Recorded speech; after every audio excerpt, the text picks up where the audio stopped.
Then Elisha the prophet called one of the sons of the prophets, and said to him, "Tie up your garments, and take this flask of oil in your hand, and go to Ramoth-Gilead. And when you arrive, look there for Jehu the son of Jehoshaphat, son of Nimshi, and go in and have him rise from among his fellows, and lead him to an inner chamber. Then take the flask of oil and pour it on his head, and say, 'Thus says the Lord, I anoint you king over Israel.' Then open the door and flee. Do not linger." So the young man, the servant of the prophet, went to Ramoth-Gilead. And when he came, behold, the commanders of the army were in council. And he said, "I have a word for you, O commander." And Jehu said, "To which of us all?" And he said, "To you, O commander." So he arose and went into the house, and the young man poured the oil on his head, saying to him, "Thus says the Lord, the God of Israel, I anoint you king over the people of the Lord, over Israel. And you shall strike down the house of Ahab your master, so that I may avenge on Jezebel the blood of my servants the prophets, and the blood of all the servants of the Lord. For the whole house of Ahab shall perish, and I will cut off from Ahab every male, bond or free, in Israel. And I will make the house of Ahab like the house of Jeroboam the son of Nebat, and like the house of Baasha the son of Ahijah. And the dogs shall eat Jezebel in the territory of Jezreel, and none shall bury her." Then he opened the door and fled. When Jehu came out to the servants of his master, they said to him, "Is all well? Why did this mad fellow come to you?" And he said to them, "You know the fellow and his talk." And they said, "That is not true. Tell us now." And he said, "Thus and so he spoke to me, saying, 'Thus says the Lord, I anoint you king over Israel.'" Then in haste every man of them took his garment and put it under him on the bare steps, and they blew the trumpet and proclaimed, "Jehu is king." Thus Jehu the son of Jehoshaphat the son of Nimshi conspired against Joram. Now Joram with all Israel had been on guard at Ramoth-Gilead against Hazael king of Syria.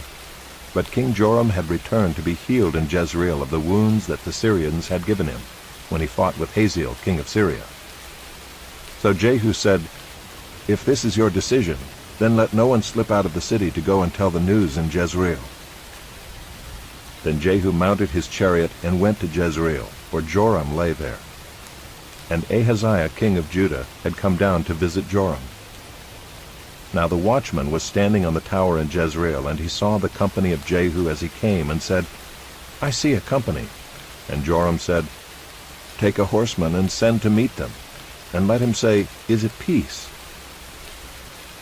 So a man on horseback went to meet him and said, "Thus says the king, 'Is it peace?'" And Jehu said, "What do you have to do with peace? Turn around and ride behind me." And the watchman reported, saying, "The messenger reached them, but he is not coming back."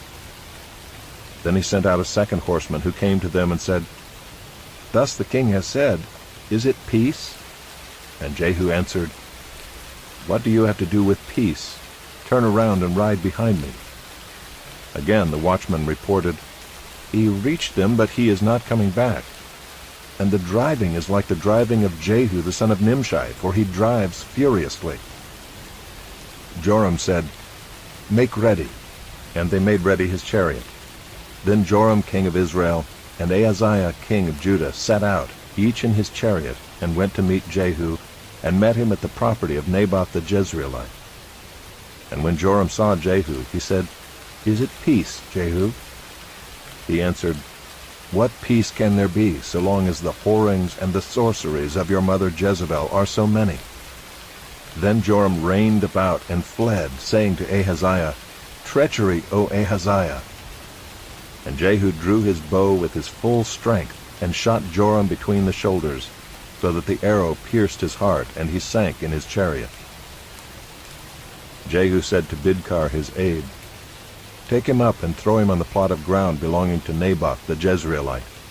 For remember when you and I rode side by side behind Ahab his father, how the Lord made this pronouncement against him. As surely as I saw yesterday the blood of Naboth and the blood of his sons, declares the Lord, I will repay you on this plot of ground. Now therefore take him up and throw him on the plot of ground, in accordance with the word of the Lord. When Ahaziah the king of Judah saw this, he fled in the direction of Beth-Haggan. And Jehu pursued him and said, "Shoot him also." And they shot him in the chariot at the ascent of Gur, which is by Ibleam. And he fled to Megiddo and died there. His servants carried him in a chariot to Jerusalem, and buried him in his tomb with his fathers in the city of David. In the 11th year of Joram the son of Ahab, Ahaziah began to reign over Judah. When Jehu came to Jezreel, Jezebel heard of it, and she painted her eyes and adorned her head, and looked out of the window. And as Jehu entered the gate, she said, "Is it peace, you Zimri, murderer of your master?" And he lifted up his face to the window and said, "Who is on my side? Who?" 2 or 3 eunuchs looked out at him. He said, "Throw her down." So they threw her down, and some of her blood spattered on the wall and on the horses, and they trampled on her. Then he went in and ate and drank. And he said, "See now to this cursed woman, and bury her, for she is a king's daughter." But when they went to bury her, they found no more of her than the skull and the feet and the palms of her hands. When they came back and told him, he said, "This is the word of the Lord which he spoke by his servant Elijah the Tishbite. In the territory of Jezreel the dogs shall eat the flesh of Jezebel, and the corpse of Jezebel shall be as dung on the face of the field in the territory of Jezreel, so that no one can say, 'This is Jezebel.'" Now Ahab had 70 sons in Samaria.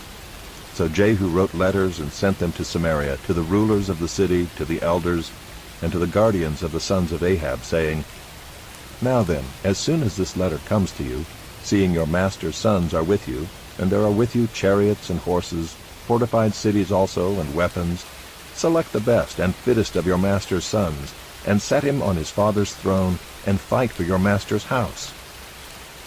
But they were exceedingly afraid, and said, "Behold, the 2 kings could not stand before him. How then can we stand?"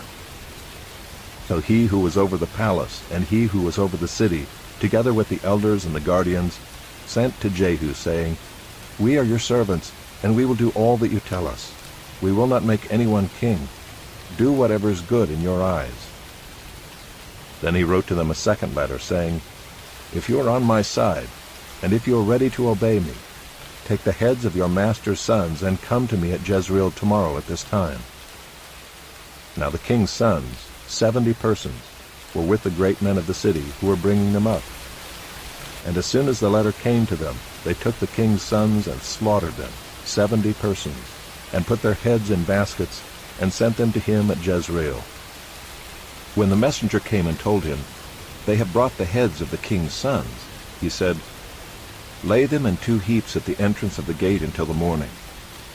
Then in the morning, when he went out, he stood and said to all the people, "You are innocent. It was I who conspired against my master and killed him. But who struck down all these? Know then that there shall fall to the earth nothing of the word of the Lord, which the Lord spoke concerning the house of Ahab, for the Lord has done what he said by his servant Elijah." So Jehu struck down all who remained of the house of Ahab in Jezreel, all his great men and his close friends and his priests, until he left him none remaining. Then he set out and went to Samaria. On the way, when he was at Beth-Eked of the shepherds, Jehu met the relatives of Ahaziah king of Judah, and he said, "Who are you?" And they answered, "We are the relatives of Ahaziah, and we came down to visit the royal princes and the sons of the queen mother." He said, "Take them alive." And they took them alive and slaughtered them at the pit of Beth-Eked, 42 persons, and he spared none of them. And when he departed from there, he met Jehonadab the son of Rechab coming to meet him. And he greeted him and said to him, "Is your heart true to my heart as mine is to yours?" And Jehonadab answered, "It is." Jehu said, "If it is, give me your hand." So he gave him his hand. And Jehu took him up with him into the chariot. And he said, "Come with me, and see my zeal for the Lord." So he had him ride in his chariot. And when he came to Samaria, he struck down all who remained to Ahab in Samaria, till he had wiped them out, according to the word of the Lord that he spoke to Elijah. Then Jehu assembled all the people and said to them, Ahab served Baal a little, but Jehu will serve him much. Now therefore call to me all the prophets of Baal, all his worshippers and all his priests. Let none be missing, for I have a great sacrifice to offer to Baal. Whoever is missing shall not live. But Jehu did it with cunning in order to destroy the worshippers of Baal. And Jehu ordered, Sanctify a solemn assembly for Baal. So they proclaimed it. And Jehu sent throughout all Israel, and all the worshippers of Baal came, so that there was not a man left who did not come. And they entered the house of Baal, and the house of Baal was filled from one end to the other. He said to him who was in charge of the wardrobe, Bring out the vestments for all the worshippers of Baal. So he brought out the vestments for them. Then Jehu went into the house of Baal with Jehonadab the son of Rechab, and he said to the worshippers of Baal, Search and see that there is no servant of the Lord here among you, but only the worshippers of Baal. Then they went in to offer sacrifices and burnt offerings. Now Jehu had stationed 80 men outside and said, The man who allows any of those whom I give into your hands to escape shall forfeit his life. So as soon as he had made an end of offering the burnt offering, Jehu said to the guard and to the officers, Go in and strike them down, let not a man escape. So when they put them to the sword, the guard and the officers cast them out and went into the inner room of the house of Baal. And they brought out the pillar that was in the house of Baal and burned it. And they demolished the pillar of Baal and demolished the house of Baal and made it a latrine to this day. Thus Jehu wiped out Baal from Israel. But Jehu did not turn aside from the sins of Jeroboam the son of Nebat, which he made Israel to sin, that is, the golden calves that were in Bethel and in Dan. And the Lord said to Jehu, Because you have done well in carrying out what is right in my eyes, and have done to the house of Ahab according to all that was in my heart, your sons of the 4th generation shall sit on the throne of Israel. But Jehu was not careful to walk in the law of the Lord, the God of Israel, with all his heart. He did not turn from the sins of Jeroboam, which he made Israel to sin. In those days the Lord began to cut off parts of Israel. Hazael defeated them throughout the territory of Israel, from the Jordan eastward, all the land of Gilead, the Gadites and the Reubenites and the Manassites, from Aroer, which is by the valley of the Arnon, that is, Gilead and Bashan. Now the rest of the acts of Jehu and all that he did, and all his might, are they not written in the book of the Chronicles of the kings of Israel? So Jehu slept with his fathers, and they buried him in Samaria. And Jehoahaz his son reigned in his place. The time that Jehu reigned over Israel in Samaria was 28 years. Now when Athaliah the mother of Ahaziah saw that her son was dead, she arose and destroyed all the royal family. But Jehosheba, the daughter of King Joram, sister of Ahaziah, took Joash the son of Ahaziah, and stole him away from among the king's sons who were being put to death, and she put him and his nurse in a bedroom. Thus they hid him from Athaliah, so that he was not put to death. And he remained with her 6 years, hidden in the house of the Lord, while Athaliah reigned over the land. But in the 7th year Jehoiada sent and brought the captains of the Kerites and of the guards, and had them come to him in the house of the Lord. And he made a covenant with them, and put them under oath in the house of the Lord, and he showed them the king's son. And he commanded them, This is the thing that you shall do. 1/3 of you, those who come off duty on the Sabbath, and guard the king's house, another third being at the gate Sur, and a third at the gate behind the guards, shall guard the palace. And the 2 divisions of you, which come on duty in force on the Sabbath, and guard the house of the Lord on behalf of the king, shall surround the king, each with his weapons in his hand. And whoever approaches the ranks is to be put to death.